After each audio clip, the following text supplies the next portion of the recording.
Right, we're on.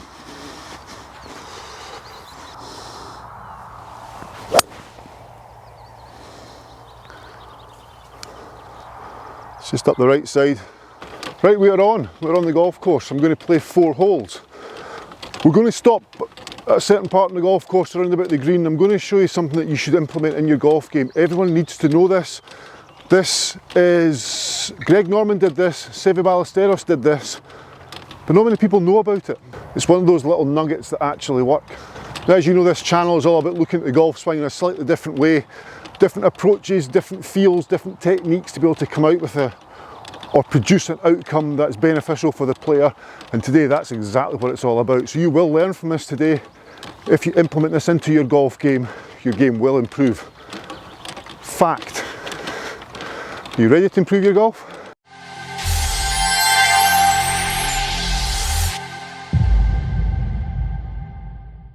Right, left myself about 40 yards, up and down for birdie. Try and let this release.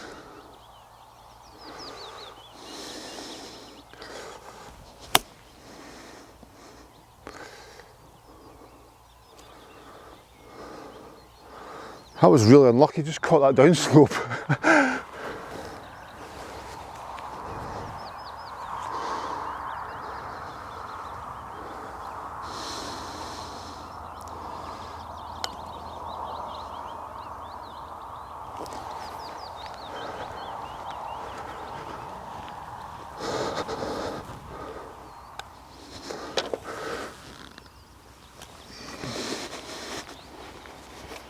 Par.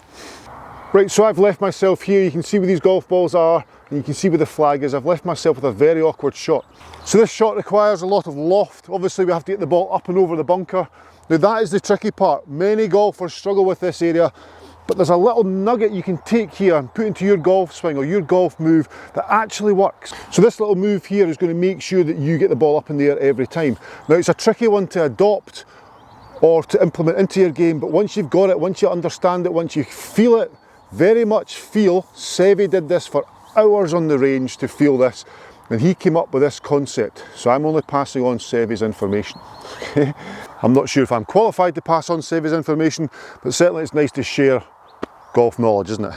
So Seve would play the shot, of course, regardless to how we set up. I mean, ideally we set up wide stance, low hands to get the ball up into the air. So let's take all that into consideration, the fact we've done that. We know how to do that, but we want to make sure it's consistent. We want to make sure we get a good strike and get the elevation we're after every time.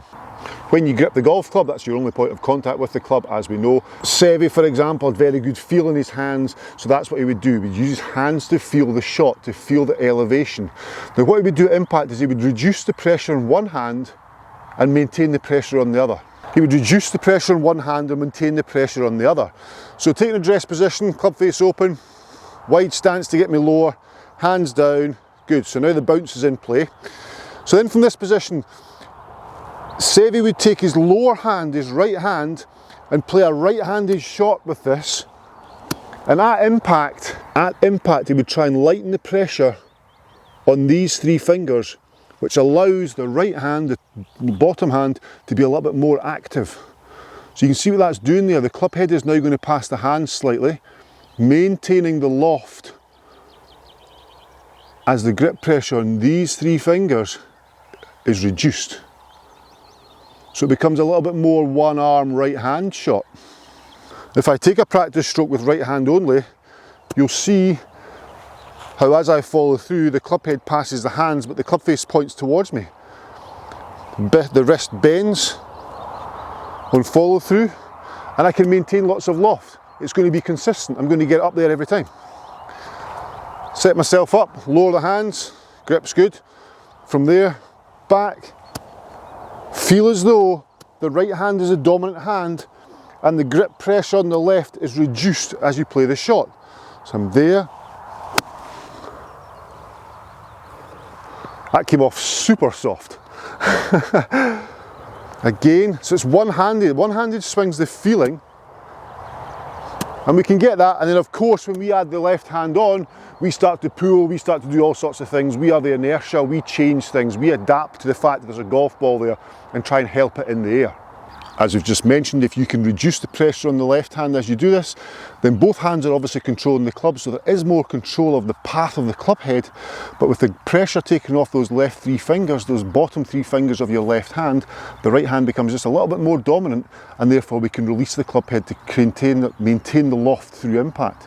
Now, one thing we mustn't do though, is grip tighter with the right hand. Don't want to come down here and then start gripping tighter with the right hand, because then we're going to chase after it, and that's the last thing we want to do. So we want to start off their grip pressure, back to the top, nice light grip pressure on both hands, and then lighten the left hand as you come down. Now I can almost feel my left fingers coming off the grip. As I come down, I can almost feel the left fingers reducing or releasing off that grip and continuing through. Now that's not happening, but I feel as though that is the motion. Stance in place, hands are low, nice grip pressure. Come through, releasing the left hand, loosening the left hand as I play the shot, right hand's constant. Here we go again. Lovely, perfect strike again. Do one more. Lower the hands, nice stance, good. Come through, release these three fingers, try and get that nice and loose through impact. You can do it. You'll then understand how the index finger and the thumb are so important on the left hand. That's all that's really gripping through impact. As club head releases and loft is maintained.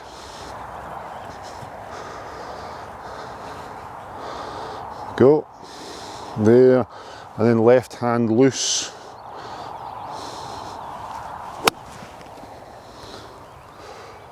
These are all good. In fact, I'm just going to stand here all day and just play these shots. Oh, that one there actually, I was aware my pinky was off before I played the shot.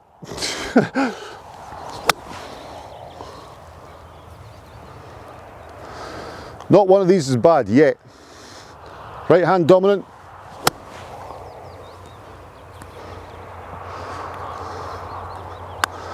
Let's move on.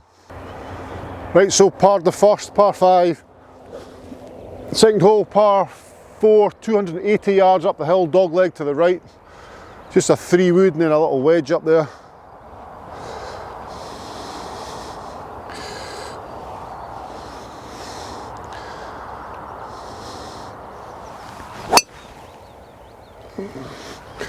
Good. So that short game move back there by Seve is interesting. Isn't it amazing how these guys on tour, how many hours and hours and hours they spent working on their game and what they picked up. You know, I mean, nobody would have told Seve that. Seve would just by playing around with grip pressure on a soft shot like that, he came up with that stroke of genius that if you add to your golf game, it's going to improve it. Most of the time we grip stronger there in those positions because we get tense. So we grip tighter and we pull in and all our muscles contract, and then we pull the club head away from the golf ball. There's every chance we're going to thin it or chunk it. And there's Seve out there grinding away. And he's realised that the lighter I can hold this with the left hand, the more control and the more loft I'm going to be able to add to the club face and get consistent strike. What a guy. What a guy. Okay, roughly 50 yards. If you're wondering why there's a lot of dew on the ground, it's only about 7:30 in the morning. So 54 degree, good tee shot, 3-wood into place. Bunker to go over, might reduce the pressure on my left hand here. That would make sense after the last chat. 54, open the face just a little bit, just to pop it up there.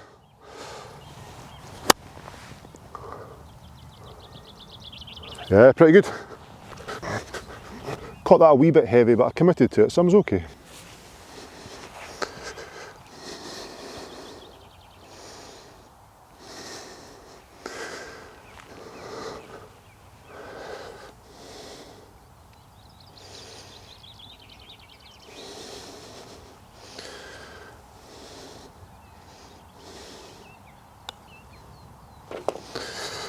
Yeah.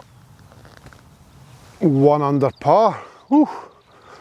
So I made that really easy for myself just by laying up there with 3 wood. My approach shot, even though I hit it a little bit heavy, I knew it was uphill, so anything running out is going to be good. Coming in slightly low, so I could easily take driver and go for the green there, but then you've got a very inconsistent lie.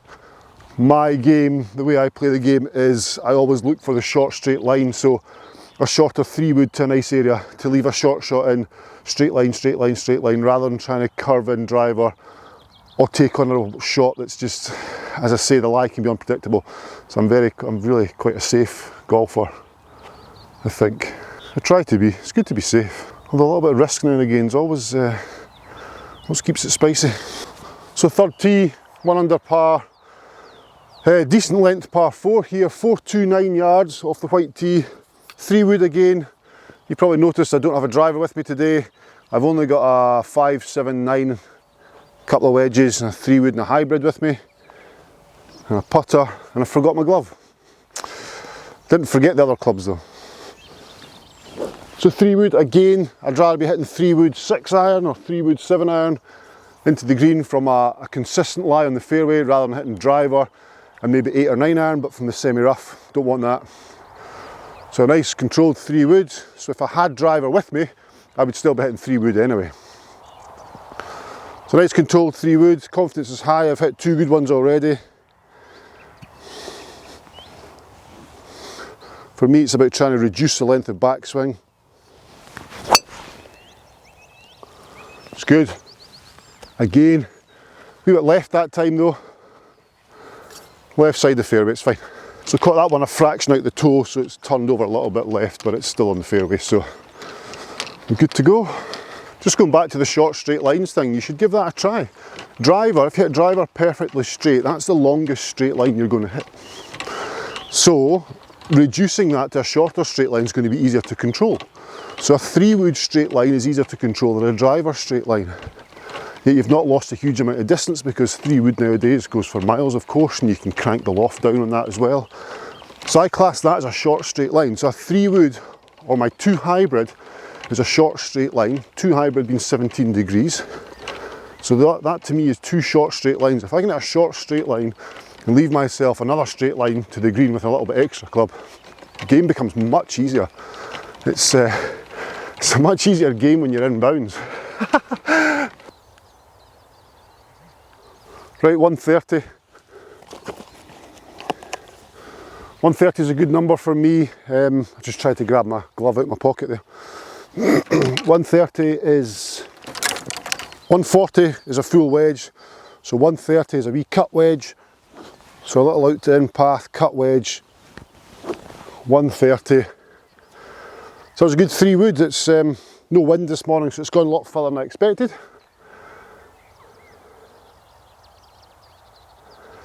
In fact, 130, this is so nice smooth wedge. Forget the cut wedge, just smooth. Anything left of the pin's good. I'm just going to aim, I'm just going straight at this actually. 130 to carry.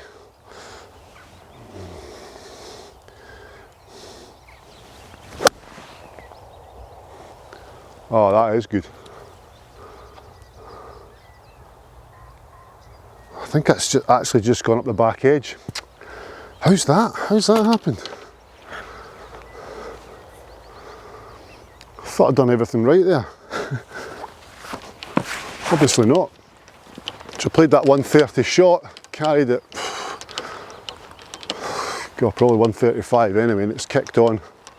So back edge of the green, but we're not in any trouble. It's good enough, wee pat in the back. Still putting, chance for a birdie.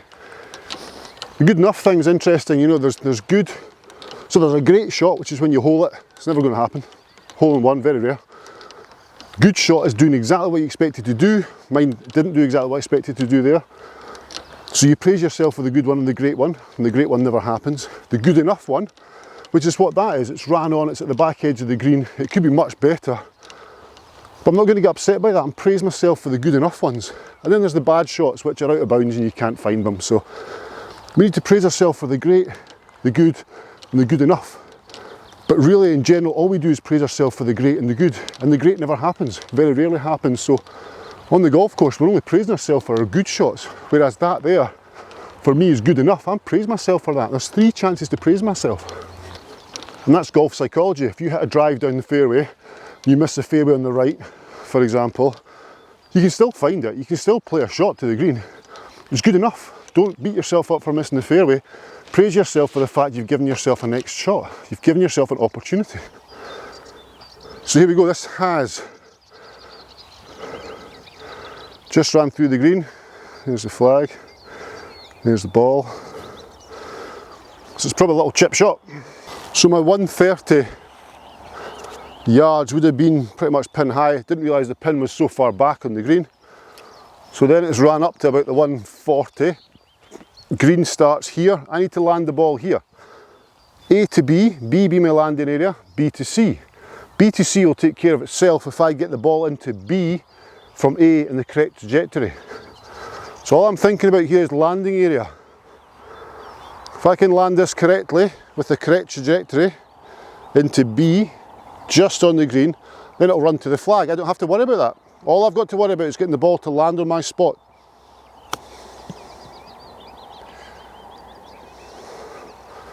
That'll do.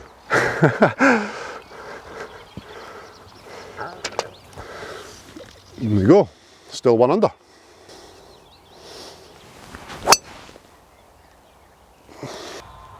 Right, I'm up the left side of the fairway again, a little bit toey.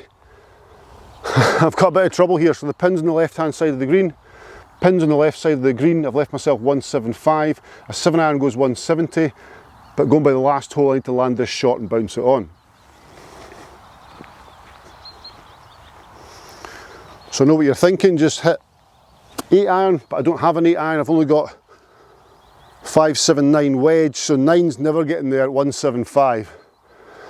So pin being left edge, I'm going to come down with 7-iron, I'm going to cut one in there to the front edge and just try and let it run to the middle of the green. So the flag here is out the equation.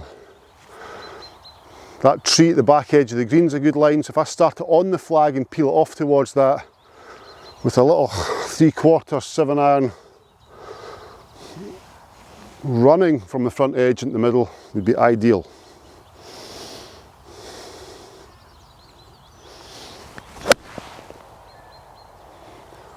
That's good. Here we go. Bang on.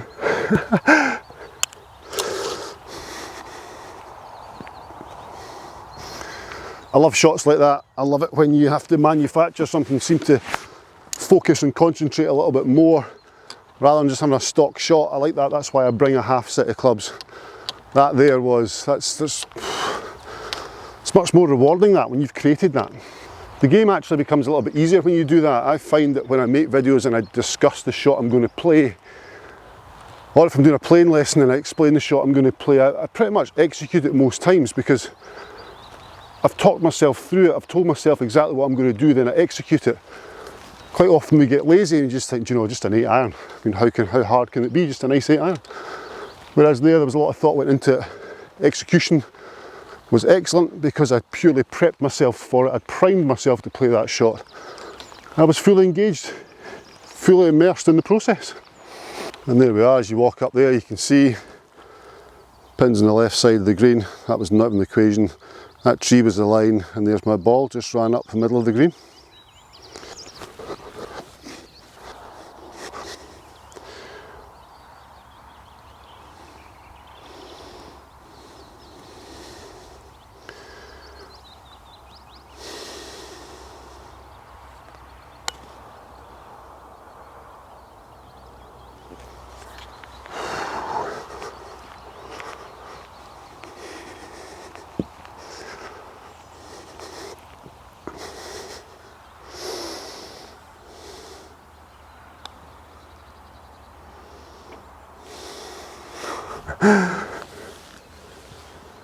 So there we go, we finished under par with a half set of clubs. I hope the Sevi tip helped. Certainly helped my golf. It's, if you can implement it and get the feel for it, it definitely will help your golf. It's absolutely will. I can't explain that enough. Hope you've also realised that taking a half set of golf clubs is much more productive as well. I played 1 under par there for 4 holes, nearly missed that putt right enough. 1 under par for 4 holes with a half set of clubs in there, so a little bit more imagination. Short straight lines, which aren't necessarily short, but not your longest straight line. Makes a huge difference. So subscribe to the channel. That'd be a great idea. Hit the little button down there. Let's get well over the 50,000 views for a little giveaway. I'd love to get to 100,000. That's the aim. I want 100,000 YouTube play button on the wall in the range bay tomorrow. Or this time next week would be great. Brilliant, thanks again, and I'll see you in the next video.